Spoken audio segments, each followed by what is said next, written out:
स्वागत है आप सभी का आपके अपने चैनल प्रिंस एजुकेशन पर। हम बात करेंगे हिंदी पेडागोजी के बारे में।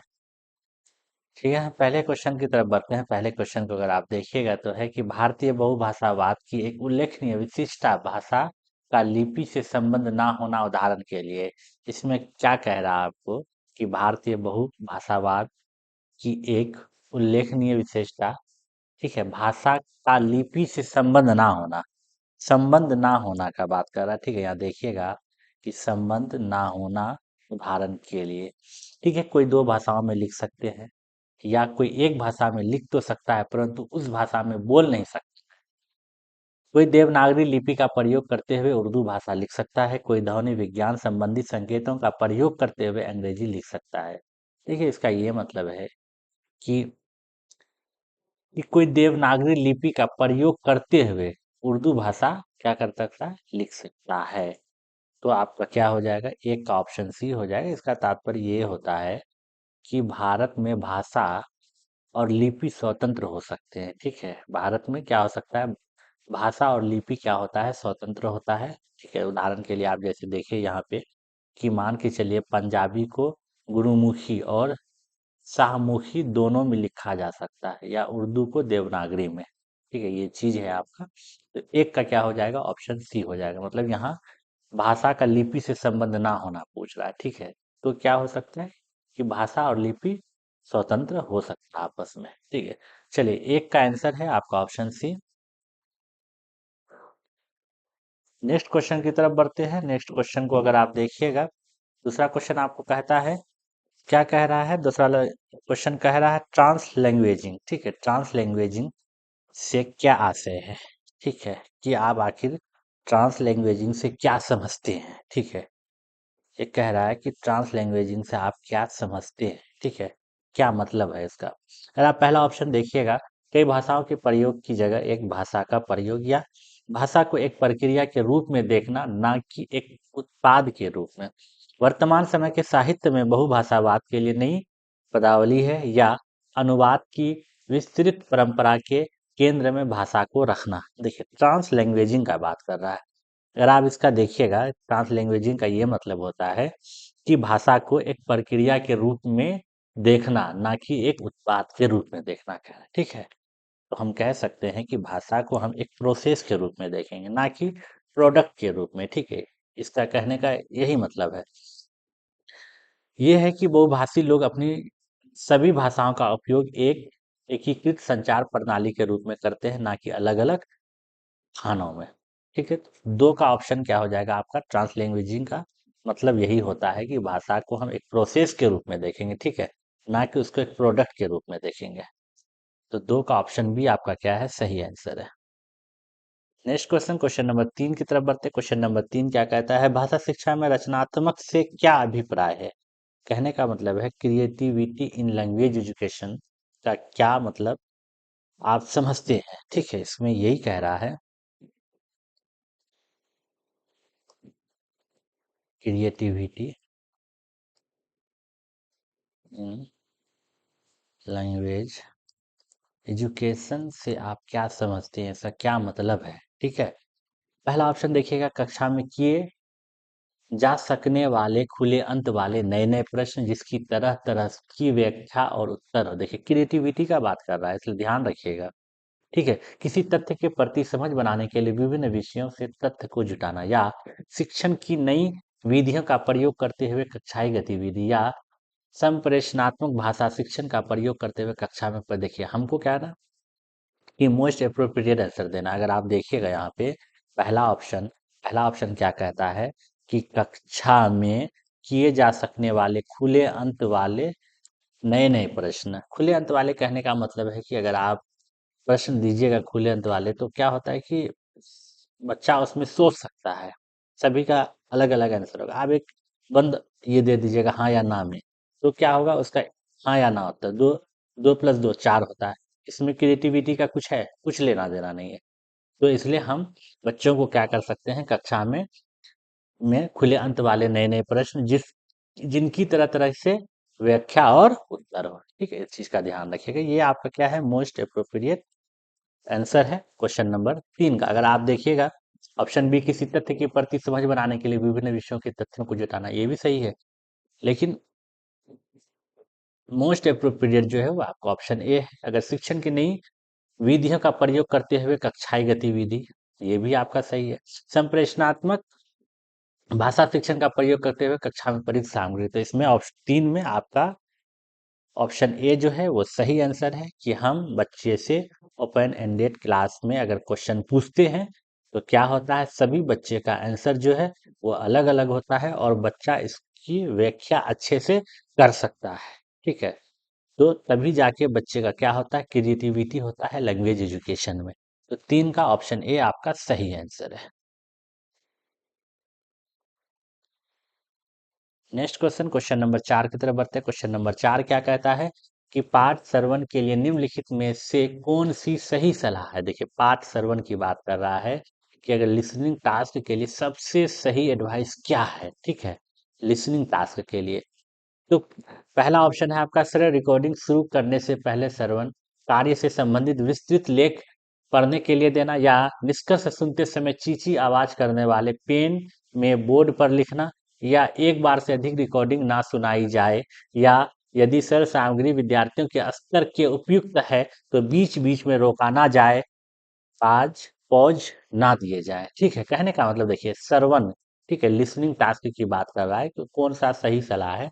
अगर आप इसमें देखिएगा तो आपका सही सलाह जो है, पहला ऑप्शन अगर देखिएगा, रिकॉर्डिंग शुरू करने से पहले श्रवण कार्य से संबंधित विस्तृत लेख पढ़ने के लिए देना। सही बात है। अगर मान के चलिए अगर आप किसी चीज का रिकॉर्डिंग कर रहे हैं, आए और शुरू हो गए, तो हो सकता है आपको बीच बीच में दिक्कत हो सकता है। अगर आप चीजों को पढ़ लिए कि हमको क्या रिकॉर्डिंग करना है, तो हो सकता है आप उसको अच्छे से समझा पाइए, अच्छे से बता पाइए। तो इसलिए 4 का क्या है, आपका ऑप्शन ए जो है वो सही आंसर है।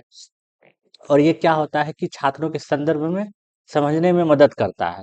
ठीक है, और ताकि वे ऑडियो को बेहतर तरीके से क्या हो, सुन सके। तो 4 का क्या हो जाएगा, ऑप्शन ए आपका सही आंसर है। क्वेश्चन नंबर 5 की तरफ बढ़ते हैं। क्वेश्चन नंबर 5 क्या कहता है हमको कि निम्नलिखित में से कौन सा व्याकरण पढ़ाने का चरण नहीं है। पढ़ाने का चरण नहीं है, देखिए चरण नहीं है। तो विद्यार्थियों की भाषा में अध्यापक द्वारा संशोधन करना, विद्यार्थियों की भाषा में देखिए, मान के चलिए विद्यार्थी कोई भाषा बोला, अगर कहीं पे कोई गलत है तो क्या क्या अध्यापक द्वारा उसको संशोधन किया गया, ठीक किया गया। किसी विशिष्ट व्याकरणिक बिंदु का प्रयोग करने वाली संप्रेषण गतिविधि, या अध्यापक द्वारा अर्थ और नियम की जांच करना, पढ़ाए गए वाक्यों का अभ्यास करवाना, नहीं ये चीज हम नहीं कर सकते हैं। तो ये आपका क्या हो जाएगा यहाँ पे, 5 का डी ऑप्शन ये आपका सही है। नेक्स्ट क्वेश्चन, क्वेश्चन नंबर 6 की तरफ बढ़ते हैं। क्वेश्चन नंबर 6 क्या कहता है, निम्नलिखित में से कौन सी भाषा शिक्षा की अवधारणा नहीं है। भाषा शिक्षा की, देखिए भाषा शिक्षा की बात कर रहा है तो ठीक है, कि अवधारणा नहीं है मतलब कंसेप्ट और लैंग्वेज एजुकेशन की क्या है, अवधारणा नहीं है। तो अगर आप देखिएगा क्या है, ट्रांस लैंग्वेजिंग पहला ऑप्शन है। बुद्धि या पाठ्य पठन वैकल्य या भाषा संबंधित विशिष्ट विकार, अगर आप इसमें देखिएगा आपका जो भाषा शिक्षा की अवधारणा नहीं है तो बुद्धि नहीं है। ठीक है, तो आपका सही आंसर क्या है, ऑप्शन बी। देखिए ट्रांस लैंग्वेजिंग और आपका क्या है, पाठ पठन वैकल्य और भाषा संबंधित विशिष्ट विकार क्या होता है। पठन वैकल्य क्या हो गया आपका, डिसलेक्सिया हो गया। ठीक है, और भाषा विकार सीधे भाषाई शिक्षा से जुड़े हैं। ठीक है, जबकि बुद्धि एक क्या है, व्यापक मनोवैज्ञानिक अवधारणा है, इसलिए क्या होगा, ये भाषा से जुड़ा हुआ नहीं है। ये क्या है, एक व्यापक मनोवैज्ञानिक अवधारणा है। इसलिए आपका 6 का क्या हो जाएगा, ऑप्शन बी जो है सही आंसर हो जाएगा। नेक्स्ट क्वेश्चन, क्वेश्चन नंबर 7 की तरफ बढ़ते हैं। क्वेश्चन नंबर 7 क्या कहता है, भाषा की कक्षा में अध्यापक द्वारा पूछे जा रहे प्रश्न महत्वपूर्ण निर्देशात्मक उपकरण होते हैं, क्योंकि देखिए भाषा की कक्षा में अगर अध्यापक प्रश्न पूछ रहा है वो महत्वपूर्ण निर्देशात्मक उपकरण होते हैं, क्यों। पहला ऑप्शन है आपका कि लगातार बोल रहे अध्यापक को थोड़ी देर के लिए आराम मिल जाता है, या कक्षा में विद्यार्थियों की सहभागिता बढ़ जाती है, या अध्यापकों की लंबी लंबी व्याख्या नहीं करनी पड़ती, या इस समय अध्यापक पाठ योजना के बारे में तुरंत निर्णय ले सकते। देखिए पूछे द्वारा, देखिए अध्यापक अगर बच्चे से प्रश्न पूछ रहा है तो उसका मेन कारण क्या हो सकता है कि कक्षा में विद्यार्थियों की सहभागिता बढ़ जाती है। ठीक है, बच्चे भी इसमें क्या होते हैं, इन्वॉल्व हो जाते हैं। अगर आप बच्चे से क्वेश्चन पूछते हैं तो ठीक है, वो भी बढ़ चढ़ कर क्या लेते हैं, हिस्सा लेते हैं और उन्हें भी क्लास में मजा आता है। तो साथ और चीजें बेहतर ढंग से समझ में आती है, और ये बच्चे के हित के लिए है, तो सात का क्या हो जाएगा, ऑप्शन बी आपका सही आंसर हो जाएगा।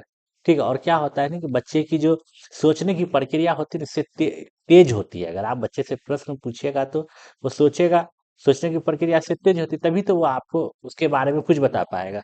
तो सात का क्या है, ऑप्शन बी आपका सही आंसर है। नेक्स्ट क्वेश्चन, क्वेश्चन नंबर 8 की तरफ बढ़ते। क्वेश्चन नंबर 8 क्या कहता है, एक शब्दकोश की अनेक विशेषताएं होती है, निम्नलिखित में से कौन सी विद्यार्थियों के सामान्य शब्दकोश में नहीं पाई जाती। देखिए, एक शब्दकोश की अनेक विशेषताएं होती है, निम्नलिखित में से कौन सी विद्यार्थियों के सामान्य शब्दकोश में नहीं पाई जाती है। ठीक है, सामान्य शब्दकोश में नहीं पाई जाती है।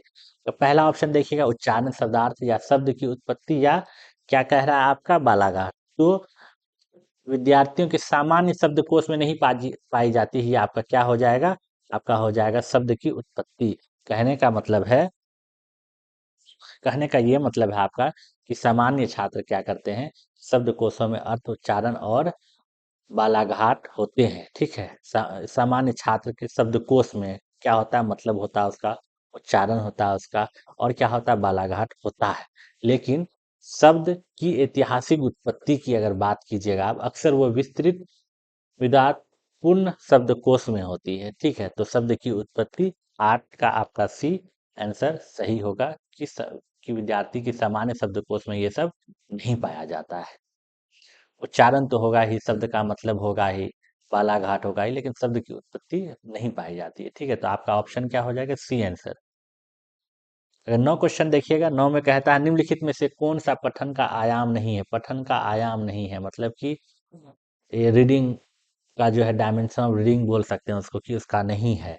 ठीक है, नहीं है पे ध्यान दीजिएगा, भाषा की लिपि की पहचान या पाठ को विस्तार देते हुए उसकी व्याख्या करना, या पाठ्य सामग्री में से मुख्य बिंदु की पहचान करना, या कर्तव्य वाच्य और कर्म वाच्य की पहचान करना। देखिए, अगर इसमें देखिएगा नहीं है, पठन का आयाम नहीं है, तो क्या है आपका, कर्तवाच्य और कर्मवाच्य की पहचान करना। तो ऑप्शन डी आपका क्या हो जाएगा, कहने का मतलब इसमें हम एक्टिव और पैसिव वॉइस का आइडेंटिफाई नहीं कर सकते हैं। ठीक है, तो इसका यही मतलब है। और क्या कहता है, लिपि की पहचान, है ना, व्याख्या और मुख्य बिंदु जो आपका दिया पहचान करना, ये समझना, ये क्या होता है, पठन कौशल है कि आप अगर पढ़ रहे हैं तो आपको भाषा की लिपि की पहचान है। ठीक है, आप पाठ को विस्तार देते हुए उसकी व्याख्या कर रहे हैं। ठीक है, और क्या है, मुख्य बिंदु की आप पहचान कर रहे हैं। ठीक है, लेकिन ये जो होता है कि वाच्य पहचानना व्याकरणिक विश्लेषण है। ठीक है, तो इसलिए नौ का क्या हो जाएगा, आपका ऑप्शन डी जो है वो आपका सही है। नेक्स्ट क्वेश्चन, क्वेश्चन नंबर 10 की तरफ बढ़ते हैं। क्वेश्चन नंबर 10 क्या कहता है, भाषा शिक्षण के संदर्भ में प्रामाणिकता की अवधारणा किससे संबंधित है। देखिए, प्रामाणिकता, ऑथेंटिसिटी। ठीक है, authenticity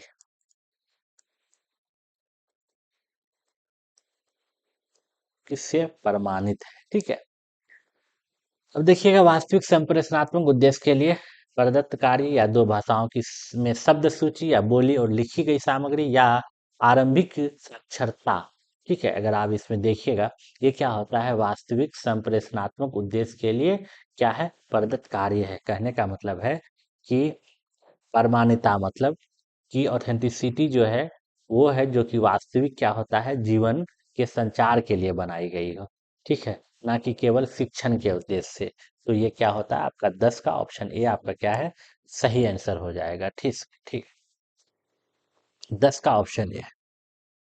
next question, question number 11 की तरफ बढ़ते हैं। क्वेश्चन नंबर 11 कहता है, लैंग्वेज निम्नलिखित में से कौन सा कथन भाषा के खेलों के बारे में गलत है। देखिए, भाषा के खेलों, लैंग्वेज गेम जो खेलते हैं ना अगर बच्चे के साथ, तो उसके बारे में गलत है। क्या गलत है, खेल विद्यार्थियों के अधिगम के उद्देश्य को भटकाते हैं। अच्छा, या खेल पूर्व अधिगम के पुन पुनर्बलन प्रदान करना, या खेल अपने आप में एक पाठ का रूप ले लेते हैं, या अध्यापक को खेल अधिगम उद्देश्यों के साथ संबंध करना कठिन है। देखिए, कौन सा कथन भाषा के खेलों के बारे में गलत है, भाषा के खेलों के बारे में कह रहा है ना।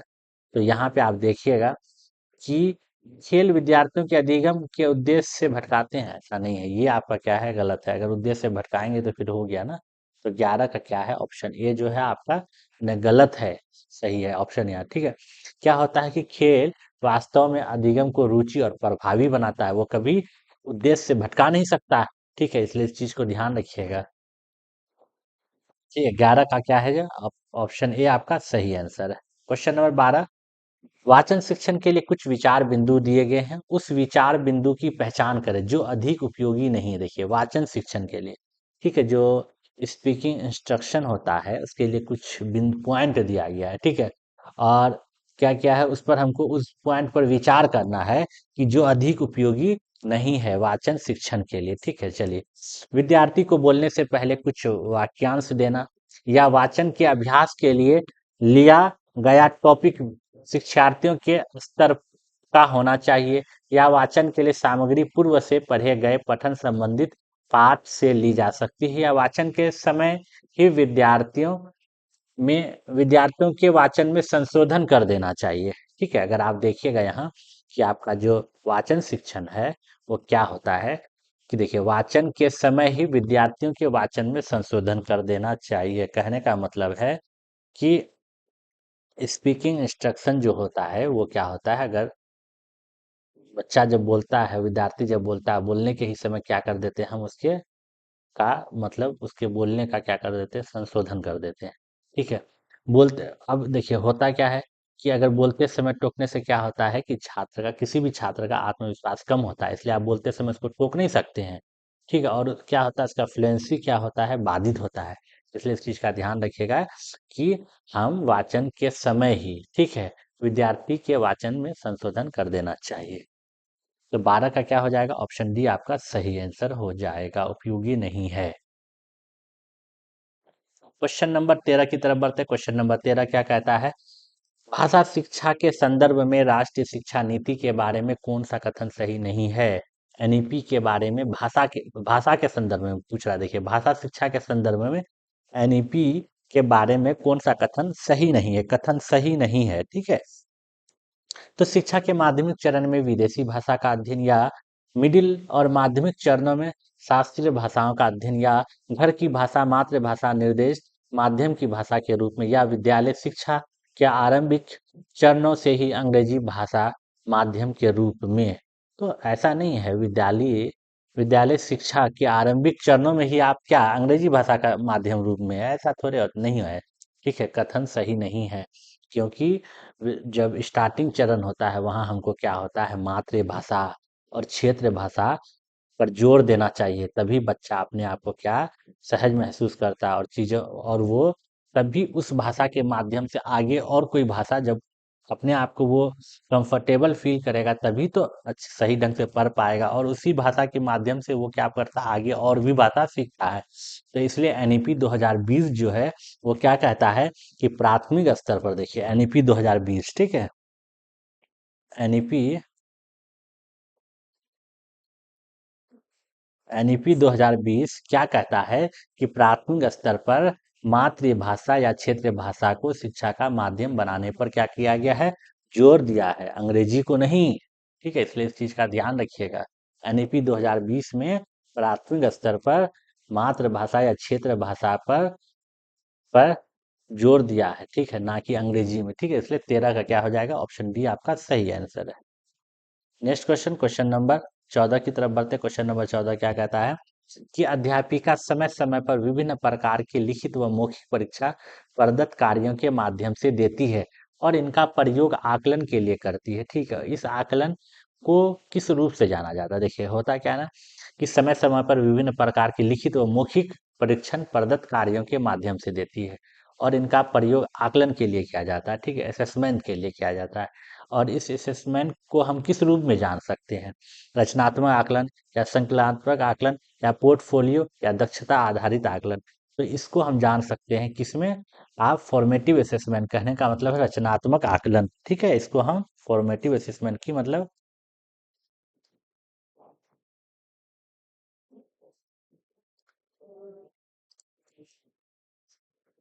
ठीक है, विभिन्न प्रकार की लिखित व मौखिक परीक्षण प्रदत्त कार्य के माध्यम से देते हैं, इनका प्रयोग आकलन के लिए करते हैं। इसी आकलन को हम किस रूप से जानते हैं, फॉर्मेटिव असेसमेंट। ठीक है, ये शिक्षण अधिगम प्रक्रिया के क्या होता है, दौरान होता है, और क्या होता है, निरंतर चलने वाला आकलन होता है जो सुधार के अवसर देते हैं। ठीक है, इस चीज का देखिएगा। 14 का आपका ऑप्शन भी आपका सही आंसर हो जाएगा। नेक्स्ट क्वेश्चन, क्वेश्चन नंबर 15 की तरफ बढ़ते हैं। उत्तर प्रदेश के पश्चिम भागों में बोली जाने वाली हिंदी बिहार के पूर्वी भाषा भाग में बोली जा रही हिंदी से भिन्न है। देखिए, उत्तर प्रदेश के पश्चिमी भाग में जो हिंदी बोला जा रहा है ना, बिहार के पूर्वी भाग में जो बोला जा रहा है, दोनों में क्या है, भिन्न है।